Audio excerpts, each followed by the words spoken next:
Hey guys, Lee Baxter here and welcome to my channel.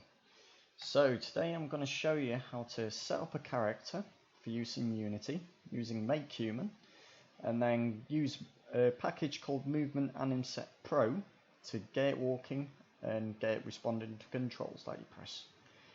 So first of all we're going to start in Makehuman, so I'm using version 1.1.1. You might have a different version where it will be a similar process that you follow. So first of all we're going to set up a very basic character. I mean, of course you've got the option to set up your own character. This is just a very quick and dirty tutorial on how to do it. So first of all we're going to create just a male character. We are going to apply a material to him. So we'll just choose a middle-aged Caucasian male for his skin.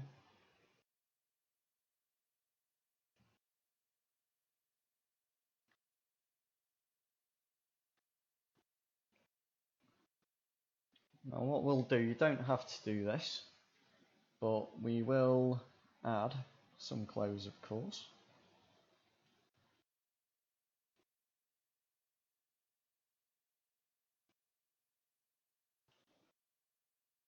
So I'm just going to add a very generic looking suit.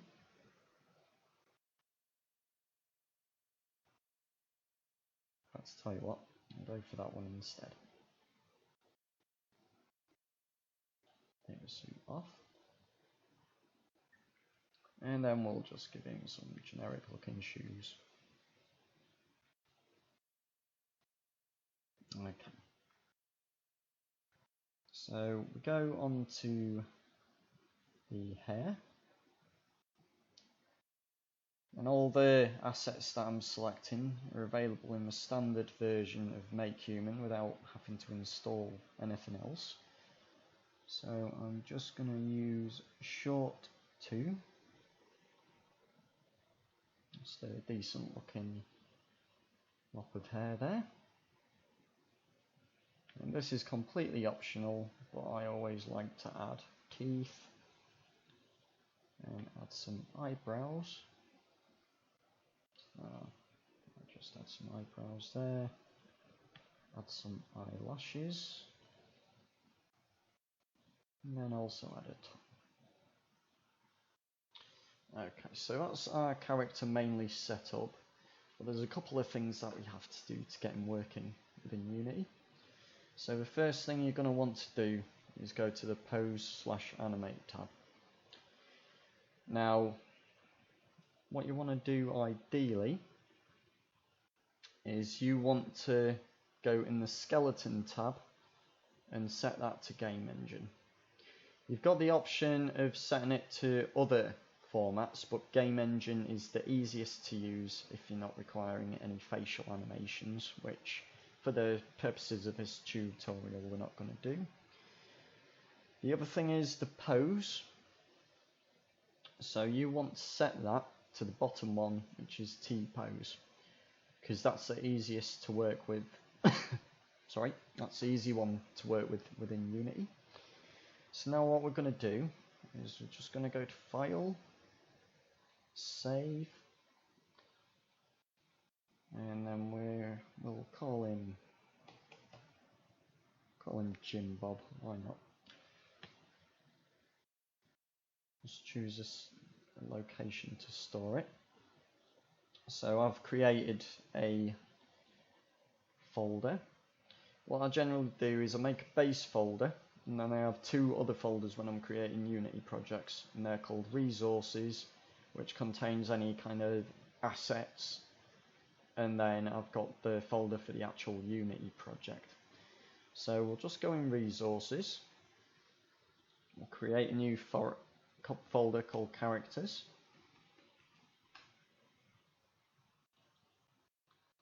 Create a new folder called Jim Bob.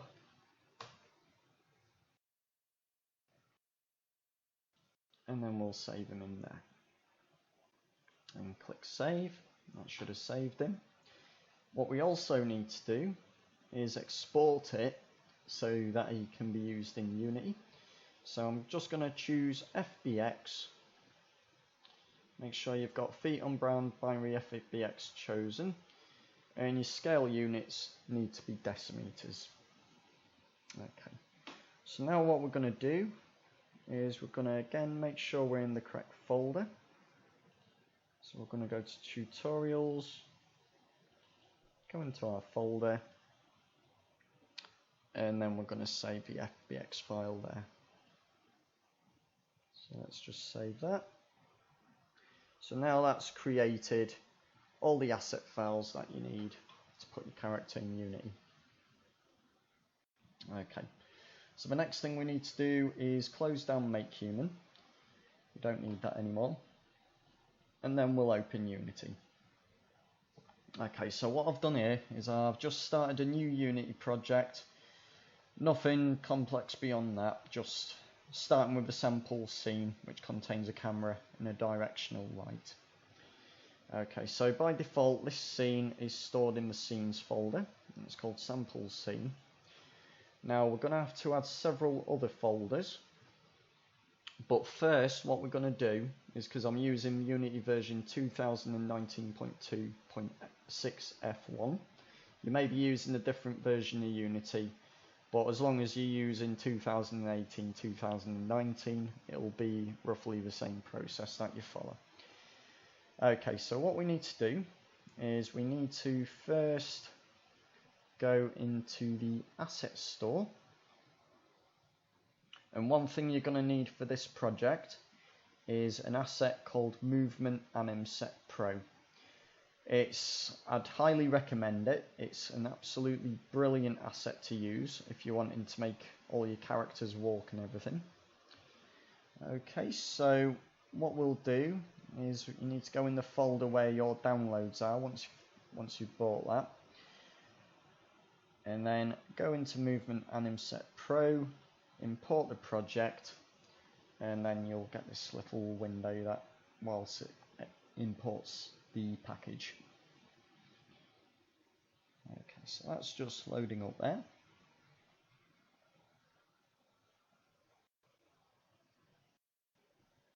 It can take a while to load. Might just be that my computer is quite slow, but it might run faster, it might run slower for you.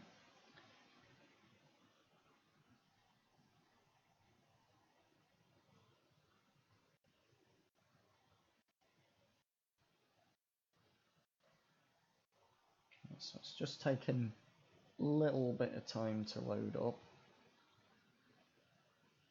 I'm sure it'll import soon.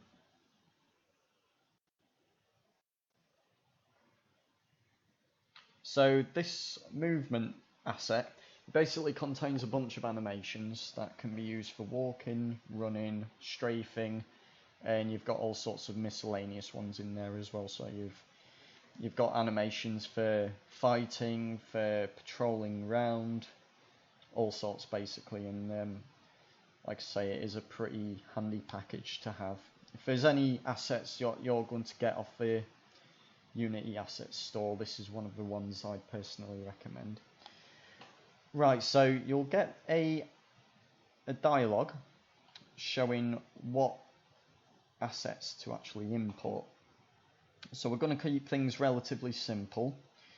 We're going to exclude Maskman Face Anim. Going to exclude the materials, we don't need them. We just basically need the Movement Animset Pro animation files. Don't need teleporter, don't need the audio folder, we don't need how to install. Didn't need any of these, so we'll just exclude them. We don't need the models folder. So all these assets that I'm deselecting are just basically used for the demos that are in there. And I don't use Playmaker, so we don't need any of the Playmaker stuff either. Don't need prefabs, don't need scenes, don't need scripts, don't need the sky, don't need textures, and we don't need the replacement input manager. So after you've done that, just click import. So that will import all those assets into Unity.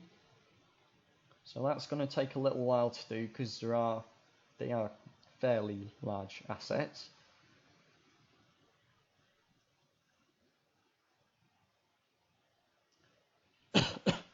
do apologise, I've just got a bit of a cold at the moment. Okay, so that's just loading up now.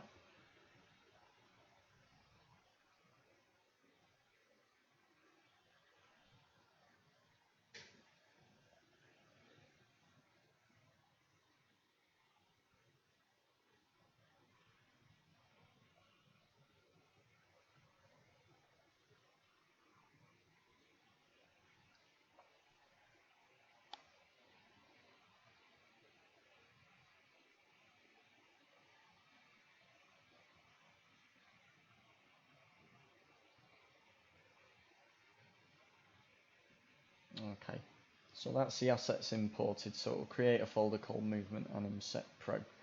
Now what I recommend when you do your own projects is that you create your own root folder inside of the assets folder, because that means that when you import any other assets, it's not going to mess with your own folder structure. So like say if I was making a game called Third Person Walking, I'd create a folder called Third Person Walking, and then I'd store all my subfolders in there, and then just let any third party assets dump the files wherever they need to. Okay, so in this instance we don't really need to, because this is fairly simple. So we're going to have to create a number of folders. So the first folder we're going to create is models. It's going to contain all of our models. Going to create a second folder called images. It's going to contain textures. We're going to make a third folder, materials, and like the name suggests, that's going to store materials. And create one more folder called scripts. That's going to contain our scripts. Oh, and we need one more folder as well, animation, which is going to contain our animation controller. Okay, so the first thing we're going to do is we're going to import the character that we just made in Makehuman. So just right click, go to import new asset, and then you want to look into your folder where you stored the character.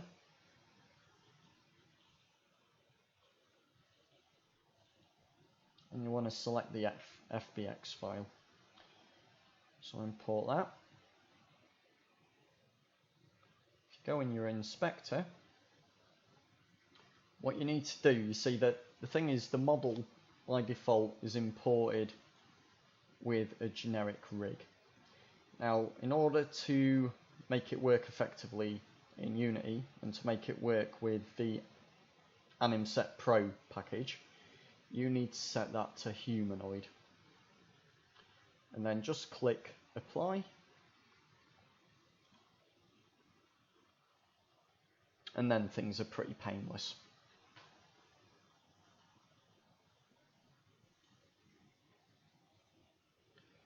Now what we need to do is, because if I drag Jim Bob into the scene,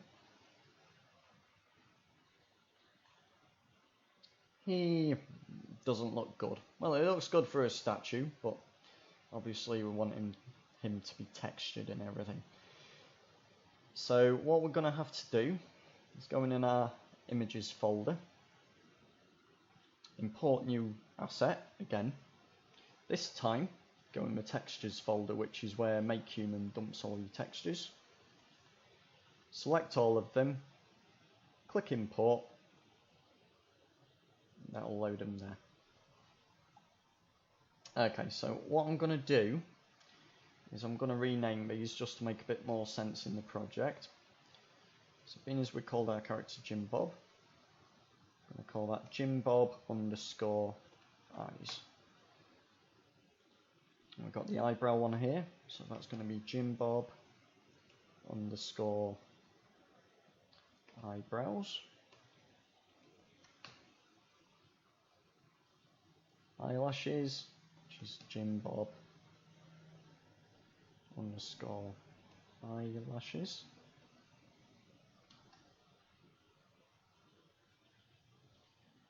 Okay, I'm going to have Jim Bob and we'll call it clothes.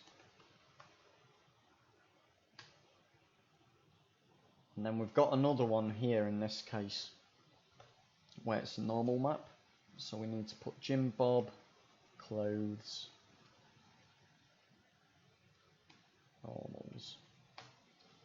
One thing with this one is you've got to go onto texture type and select that it's a normal map and click apply, because then that just lets Unity know that it is a normal map. This one's going to be Jim Bob underscore skin, and Jim Bob underscore shoes. This is one for his hair, so Jim Bob underscore hair, Jim Bob underscore teeth,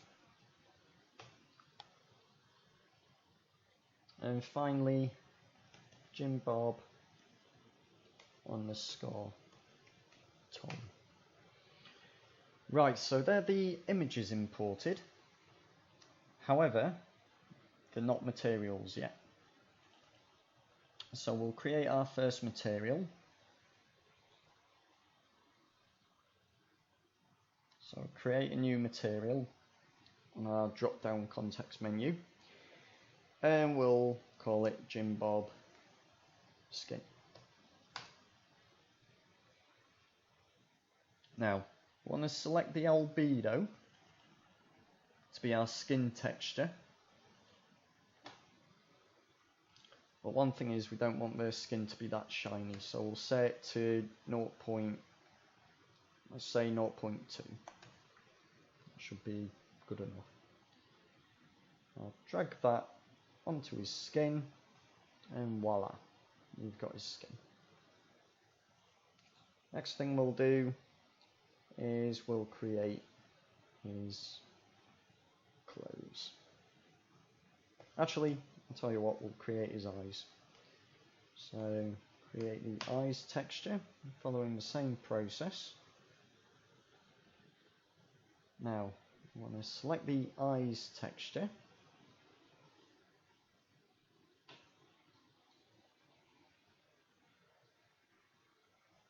when you drag this on, you'll notice it doesn't quite look right on there. The reason being is that you have to set it from opaque to fade, or even better, set it to transparent. Set the smoothness, let's try 0.75, actually, let's try 0.9, so it just gives a little bit of realism to that. Okay. Next we'll create a material, Jim Bob eyebrows. Now this one, obviously set the albedo to the eyebrows texture. So if I do that, it'll look really weird. Again, you've got to set this one to fade, and then it will draw correctly. Next material, Jim Bob eyelashes. And similarly to the previous one, I'm going to select the eyelashes texture, and then you also want to set that to fade. Drag and drop, and there he's got his eyelashes.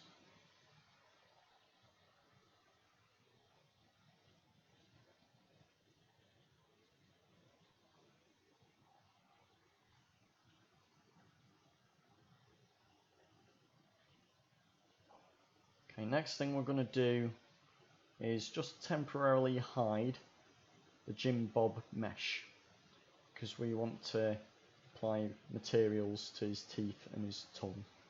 So I'm going to create material, Jim Bob teeth.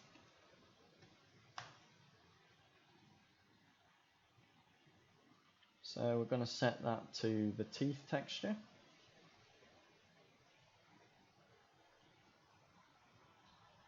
If you apply that, that looks pretty good on there. Create another material for his tongue. So Jim Bob tongue.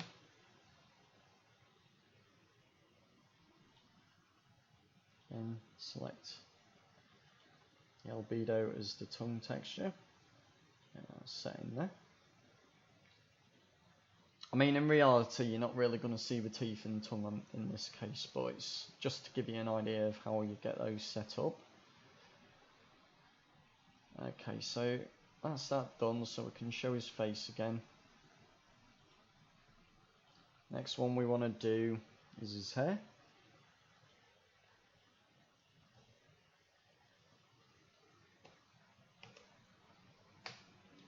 Jim Bob hair. Select his hair and set that to fade. Sometimes it does look a bit weird with hair. You might want to use a third-party shader to do this, but we'll just use fade. We'll use a standard shader. On this one, again, it looks a bit shiny there, so we'll set to say 0.2, which looks pretty good.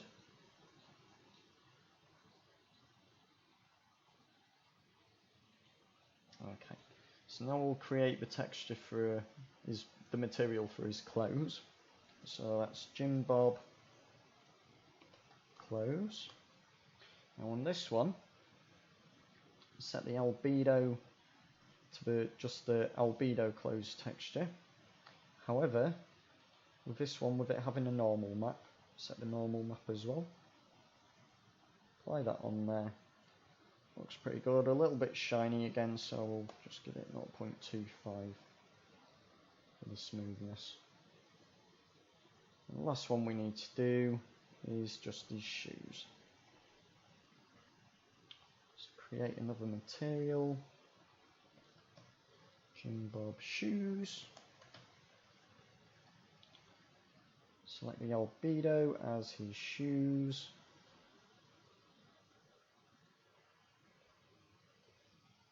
And you can keep the shininess up on there because shoes tend to be shiny. Right, so that's our character all set up regarding the textures and materials and everything. Now another folder you might want to make is a folder called prefabs. Okay. Alright, so what we'll do is we'll set up our animation first, our animation controller. Then we'll apply that to Jim Bob, and then we'll get that saved as a prefab. So we need to create a new asset, and we need to create an animate controller. So we'll just call that Jim Bob controller.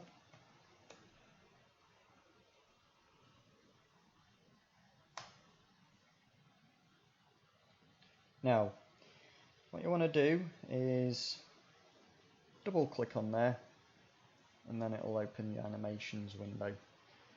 Now what we want to do is we're going to create an animation controller that works with our code so that we can effectively control our character. So the first thing you're going to want to do is create a state, an empty state, and you want to call it idle. So this is basically going to be, it's going to represent the animation that plays when our character is idle. So you're going to search for idle and then select any of the idle animations. I'll just select the first one. That's coming from our Movement Animset Pro package.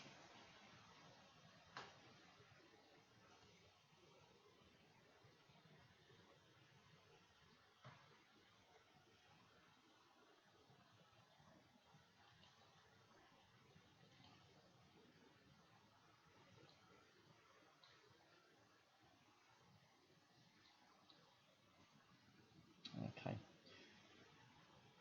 One thing we've got to do, by the way, is we've actually scratched that, delete the idle. We're actually going to create a parameter, which is a float, and we're going to call it movement speed. So this is very handy if you're going to be creating a controller that allows the character to walk or run. Okay, so what we'll do now is, instead of creating empty state, you want to create from new blend tree.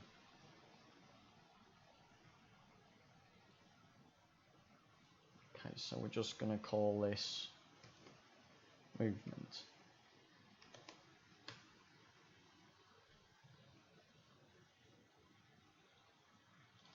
So we're going to double click that, and then it's automatically created a blend tree based on our movement speed. So what you want to do now is you want to click on there, and you want to create a new motion. So add a motion field. This one is going to be for when he's idle. So we'll just select idle there.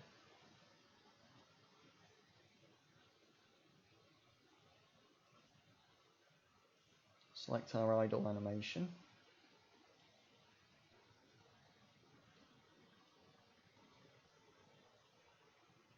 So there is his idle animation.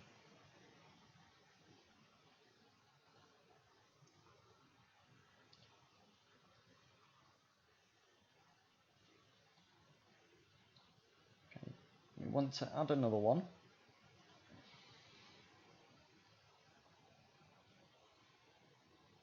So this one is going to be from walking forward.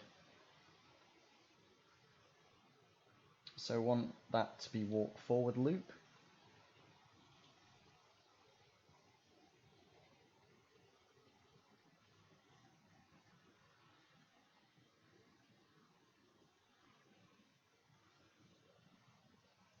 I want to create a third one, which will be run forward. So look for a run forward loop. Select that one.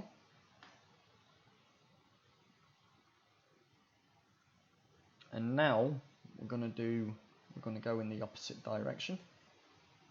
So we're going to add another motion field. We're going to say, we're going to look for walk. We want walk backward loop. Create another one.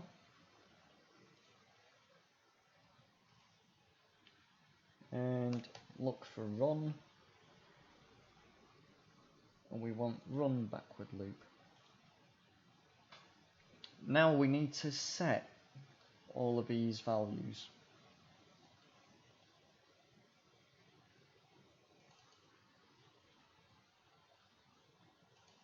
Okay, so deselect automate thresholds. So for idle, we want it to be 0. For walk forward, we want it to be 0.5. Run forward, we want it to be 1. Walk backward, we want it to be minus 0.5. And run backward, we want it to be minus 1. Okay, so if we try running this, we alter, you can see it goes from walking to running.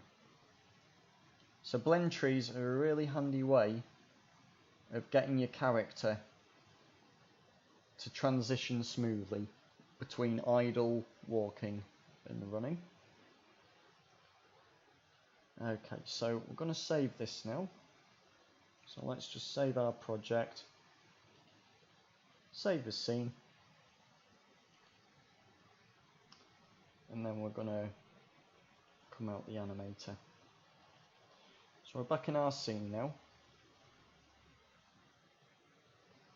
So if we go on Jim Bob, it'll have an animator automatically attached on there as a component. And what we want to do is go on controller and select Jim Bob controller. Now what we'll do, just for testing purposes, is we'll move our camera to here and we'll just go to our main camera. And this is quite a handy trick for when you want to view things in your game as you're viewing them in the editor. So we're going to go on our camera and we're going to go align view, align with view. So align with view, and it will show you the same thing in your game as it does in your window. So next thing we're going to do is try running this. Okay, so there we go. We've got him currently standing still, but of course this isn't fun. We want to get him actually moving around. Okay, so what we need to do is we need to create a script that allows us to do this. We're going to create a couple of scripts in this instance. So we're going to create one script called camera auto look.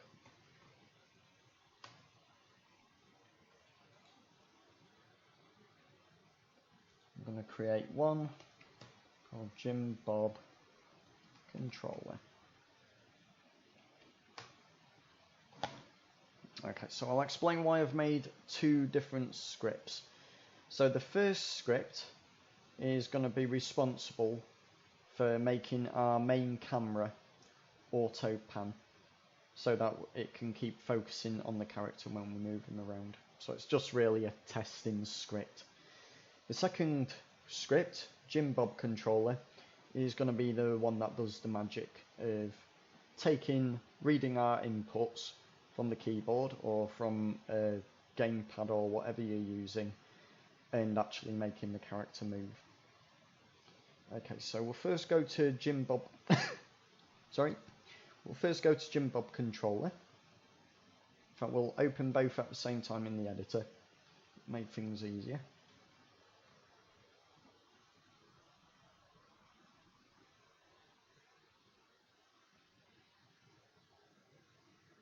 So that's going to open Visual Studio. First thing we're going to want to do is we'll edit our camera auto look. So we just want to put in there, one thing I always like to get in the habit of doing is to actually put our code in a namespace.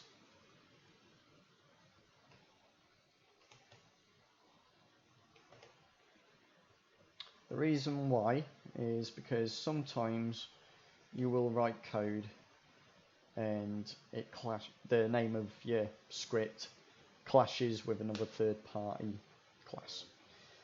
So in order to avoid any problems from being thrown due to that, by putting it in your own namespace, it's uniquely identifying it. Okay, so we're first going to create this. One thing I like to do is just put public sealed class, because I know this class isn't going to be extended anywhere. And then what we're going to do is we're going to have a private variable which is of type Jim Bob controller, and we'll call it Jim Bob controller. And just set to null initially. Now this, some will argue this is bad practice. Me personally, I prefer it. So what I like to do is make my code, where possible, seek out the objects that it needs to communicate with. So what we're going to do is we're just going to say, I'm going to create private void awake, and what we're going to do is we're going to say this dot Jimbob controller equals find objective type Jimbob controller. So what that will do is it will run when this camera auto look awakens, and it will find our Jimbob controller. So it automatically knows who Jimbob is.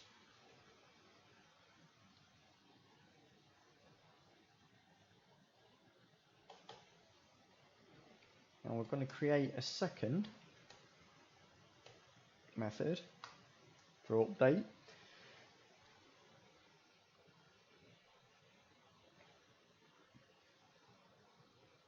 fact, to tell you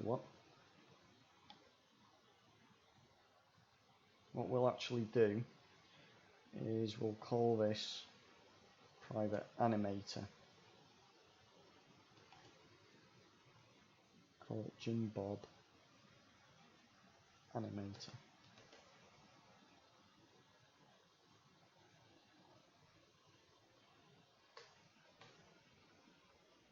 Okay, so what we'll do in order to easily find the Jimbob animator is we'll just say Jimbob controller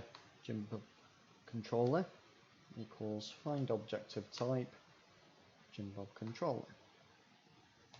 So we'll store this as a local variable, but it's just used basically to find the correct animator. And then we'll say animator, actually no we won't, we'll say this dot Jimbob animator equals Jimbob controller dot get component animator. So what it's doing is it's finding our object Jimbob controller, of which there will only be one in our scene, and then it's looking at that game object and finding the animator component of it, which we will need. In fact, I do apologise. Even better, we'll say Jimbob head. And what we'll do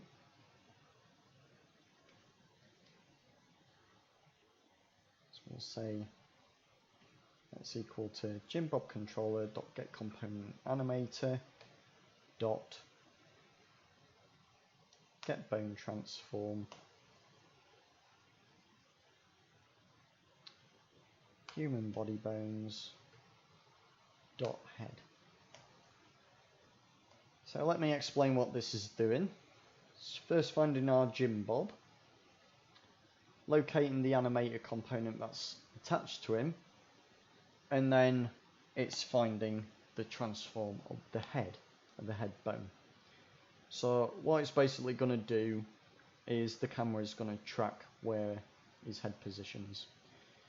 Now all we need to do simply on update is need to say this dot transform dot look at this dot Jimbob head.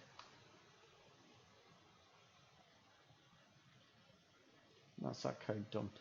Now one thing I'd like to do is when I've actually sorted out the code and I know it's finished, I like to click remove and sort usings just to keep the code nice and tidy. Okay, so onto Jimbob controller. So again, we're going to put that in our namespace that we put there.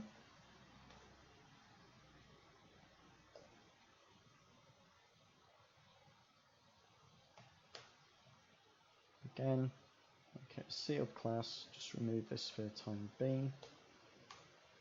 Right, so what we're going to need to do for this is we need to store a reference to our animator component. Now one good idea when you're going to need to have a component on a script is to put a tag on there saying that it requires that component. So required component type of animator. So what that means is that basically as soon as you attach this script to an object, if it hasn't already got an animator, it will add one. So it pretty much, I mean, it doesn't completely guarantee that the game object will have an animator on it, but yeah, you can be pretty sure that it does. So what we're going to do is again fill in our awake method. So what I always do is in my awake method, that's where I always get references to other components or other objects that my game needs to know about. So in this instance, I'm going to use this .get component animator.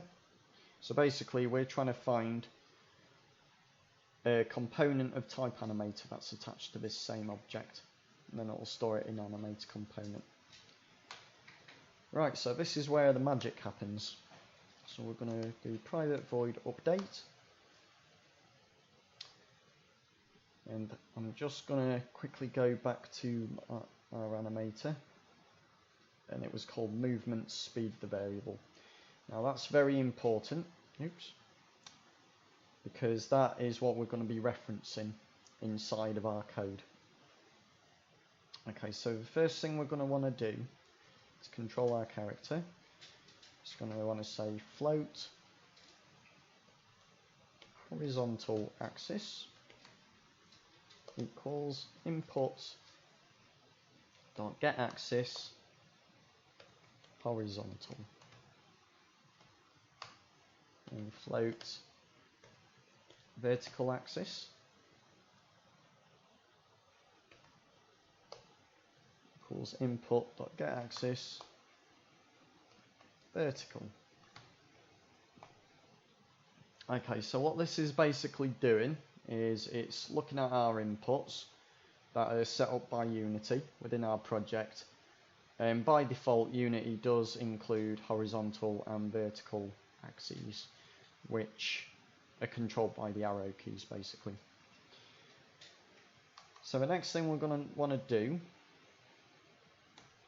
is we include an if statement, and we say mathf dot abs horizontal axis is greater than 0.1, then we need to run some code. So what this is basically saying is if the horizontal axis value is above 0.1 or below minus 0.1, in other words, if a control is being pressed either left or right, then it's going to run this code inside of here.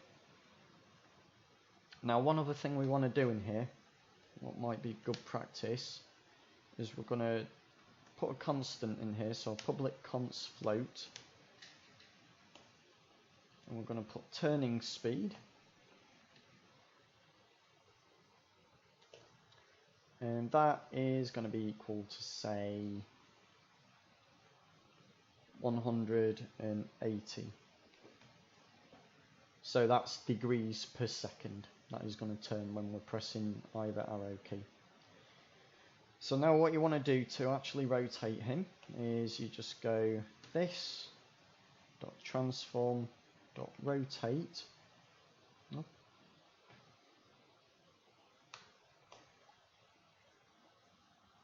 and then you want the version that has 3 separate angles. So we don't want to rotate him in the X angle because that will be forwards and backwards. We want it to be the Y angle, which is around the Y axis, which is the up and down axis, so that will turn him. So we want to rotate him by our horizontal axis times by our turning speed times by time time.delta time. So what that's actually doing, because this update runs every frame, and time.delta time is the time that's lapsed since our last frame. So remember, whenever you're doing animation inside of update, there's generally, you're going to have to use time.delta time to scale the time correctly. Okay, so that's our turning taken care of. Now we're going to have a look at our vertical axis. So again, have a similar statement there. The vertical axis value, the absolute value, is above 0.1, meaning it's either above 0.1 or below minus 0.1. We are going to move our character. Now, I'm just going to check something in our Unity project actually. Right, so in our animator, you might notice this checkbox here, apply root animation. Now the reason why I've got that ticked, which you should leave it at for this, is because our animations actually move our character. So they're not on the spot animations. When it runs the animation, it'll actually move him at the correct speed in time with the animation. And that's a good thing, because it saves having to calculate that ourselves or estimate it and have him moonwalking and all sorts. So it'll automatically match the speed that his feet are going. Okay, so now what we want to do is, because we've set up so it'll run when the movement speed is set to 1. It'll move forward, it'll run forward, and it'll run backwards when the movement speed is set to -1. Now this is perfect because our vertical axis will be a value between 1 and -1. I'm going to include an else statement there as well, and I'll show you why in a second. So what we want to do is we want to say this.animate component .set float movement speed, and we're going to set that to our vertical axis value. And then in our else part of it, we're going to set the float to movement speed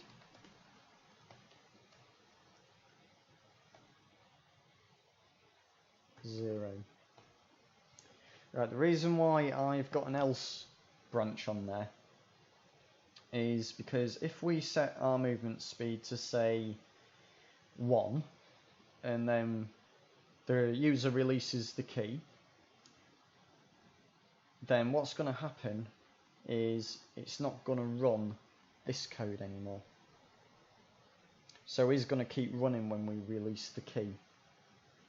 So what we want it to do is, if the user isn't pressing a key, i.e. if the vertical axis value is between -0.1 and 0.1, we want to set the movement speed to 0, which will set his movement to idle. So again, what we're going to do is we'll remove the usings just to clean up our code, and now it's time to actually run it. Okay, so we can close Visual Studio now, we're done with the code. So we're going to add our Jimbob controller, it's Jimbob. We're going to add our camera auto look to our camera.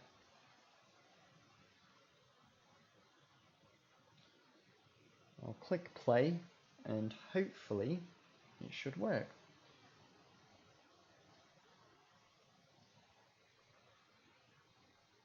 So I can move backwards, I can move forwards. If you notice, it's a nice smooth transition between the two.